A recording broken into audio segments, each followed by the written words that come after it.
welcome to the penultimate round of the HDR multiclass series. Now today we're going around Monza, and this week's car is in the Peugeot 908, the Fatmobile. And this is my qualifying lap, and you'll see by the end of it, geez Rash, you're really going to be far off it. But qualifying pace isn't everything. So you can see the time difference to pole is 1.2 seconds. And my lap time at the end of this is pretty much going to be the same, maybe improved by a couple hundreds, but we are 1.2 seconds behind pole. Now pole is in the car that we were in last week, the TS050, and the problems with that car last week was the hybrid only really is effective for like maybe the first 3 laps, and then you might get 5% power throughout the entire race. So yeah, that car, terrible hybrid, but the hybrid and the fact that it has more error and it's kind of quick and straight line, got it to pole. However, for us, our car is somewhat quick in a straight line, and it has a diesel engine, so we can really just short shift it throughout the race, and it'll still be quite okay to drive, which is exactly what I am relying on for this week's race. So as we go around Parabolica, like I said, the time difference isn't going to be so much. As we go up towards the line here, and we are improved by 2 100ths, not that much. So yeah, 1.2 seconds, but you'll see that this car ends up being the car that you want in the race, basically. As we transition over to the race, there is an R18 behind us, which, if some of you didn't know, it's actually the meta car around Monza. Well, actually, it's the Bugatti VGT, but I think that got nerfed, so I think it's now the Audi R18 again. How do I know this? From a daily race that was here before. So, we get a launch, but the 2 hybrid cars, or the hybrid car, I should say, gets away as another Peugeot is on my right. And we brake for turn 1, and all good. No Monza madness on turn 1. Well, I say that, but Nick nearly lost it over the curbs. As both D-Mock and Nick are starting to fight for that position, but again, the hybrid keeps Nick out of danger, basically. But D-Mock's coming back at him because the speed difference is starting to really play its part, because the Peugeot is quicker than the TS050. Not by much, but it is quicker.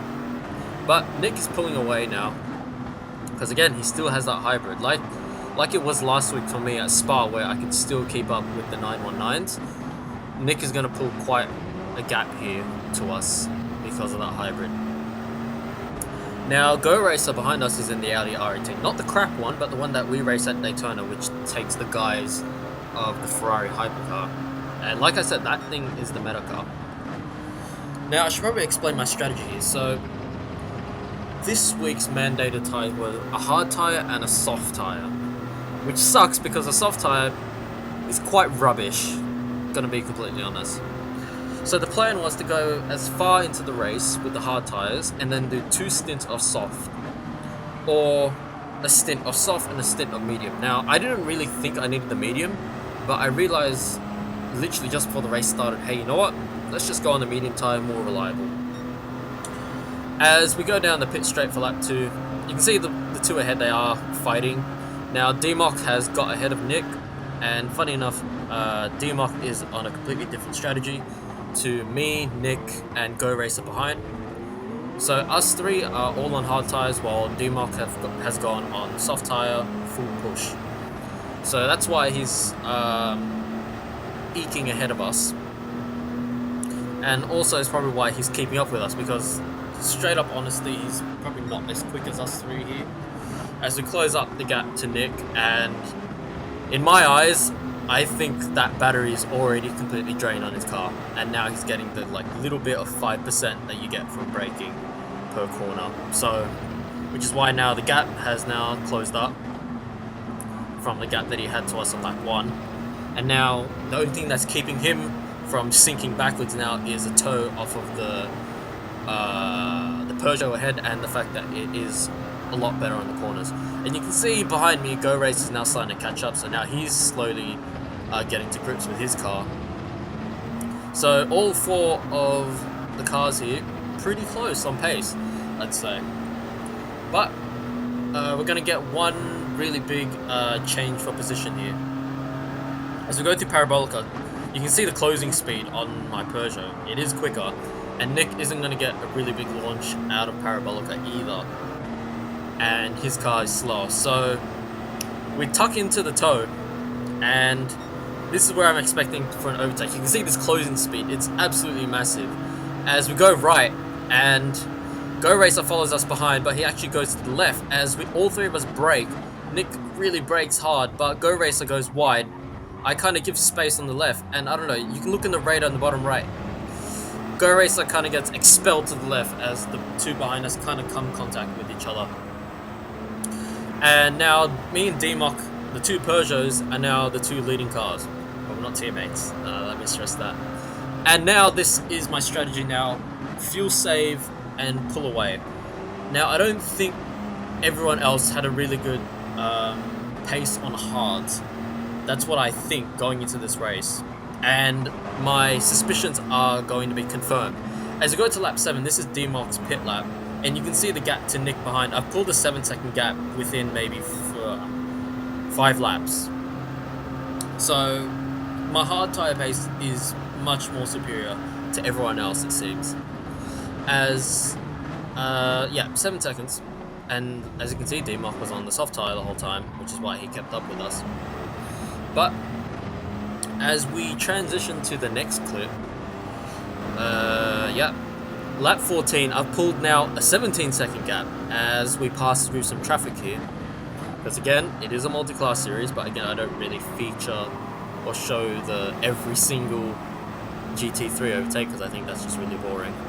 But yeah, another 7 laps, we pull 12 seconds on top as Go Racer and Nick fight a little bit, and that pulls out to 18 seconds. I think, hold on.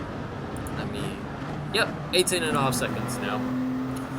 And we pulled to Go Racer's pit lap on lap 16, and we've pulled out another 3 seconds on the two behind us. So yeah, our hard tyre stint has pretty much, I'd say, won us the race. This 28-minute stint has won us the race. 22 seconds? Yeah, no, it's done. The end. As we come into the pit lane now for our first stop, we're going to chuck on the medium tyre. I don't know the performance of the medium tyre because I haven't done any practice on it because I was assuming I was going to do 2 soft stints, but last minute I was like, you know what, for extra reliability, we're going to go on mediums. And yeah, out we come, and the gap to Nick ahead is 18 seconds now. And that's my teammate as he passes me in the pit lane. And it is dire that I get this win. I don't know how important it is to stress to you. But after all the pit stops, we are 24 seconds, so we gain 2 seconds in the stops. So yeah, we have Blitz right ahead and pretty much will win this race, I'd say, because, yeah. But something weird happens here. On lap 23, we come into the braking zone. And remember, I passed my teammate a long time ago now. As we go into the first chicane, my teammate kind of just seems like he ran through the first chicane and he just stops dead. And what's going to happen here is that the internet is going to kill our race. Some internet problems probably happened to our host, meaning that's it. Luckily, though, we all keep the points at our position, so I've won this race, 100 points. So we go and spectate the other race, and like I said last week, Scotty Ray, which is Scotty Shot You Here, needs to lose at least once for us to have a chance to win this championship. And all of us, I've opened up a screen share, and we're all cheering for Cyrilly because Cyrilly hasn't raced for a little bit because he's had, I think, a surgery on his arm, and he's only just come back to racing. So we're all cheering for him here. And I'm performing a hate watch on Scotty Shot You Here, but also cheering for Cyrilly because coming back from injury, basically, and he's racing with a wheel with one broken arm and steering with one arm, which is incredible. As Scotty comes up to try and overtake him on the outside, but Cyrilly just hangs on in there. and gets the position off of him. So now Scotty is P2 in class. Perfect. However, it doesn't last that long, as Cyrilie confessed to us that his speed probably wasn't enough to overhaul Scotty, and the fact that Cyrilie's tires are completely cooked. Cyrilie was on mediums, Scotty's on hards, and now the hard tires are starting to come back. This is 2 laps before the end of the race, pretty much, as Scotty is sizing Cyrilie up for a move into the chicane. And yeah, Scotty's going to go straight for a move on the inside here. And Cyrilie's going to try and outbrake him, but he's outbraked himself a little bit too much here and let Scotty through. But to be honest, Cyrilie's tires are completely cooked, as we'll switch to Cyrilie. Yeah, the tire difference, look at that. Like 30% red, or 30% whites on the left hand side of the car, so you can't really turn it that well.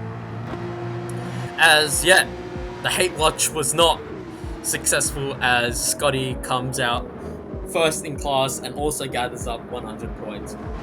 And yeah, so the championship looks like it's going to be decided in the next race, the final race at Le Mans.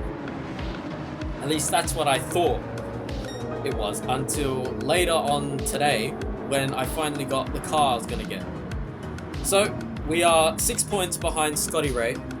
However, if you look to your right, next to my name, I have the TS030 Hybrid, and that is probably on par with being the worst car in the entire series.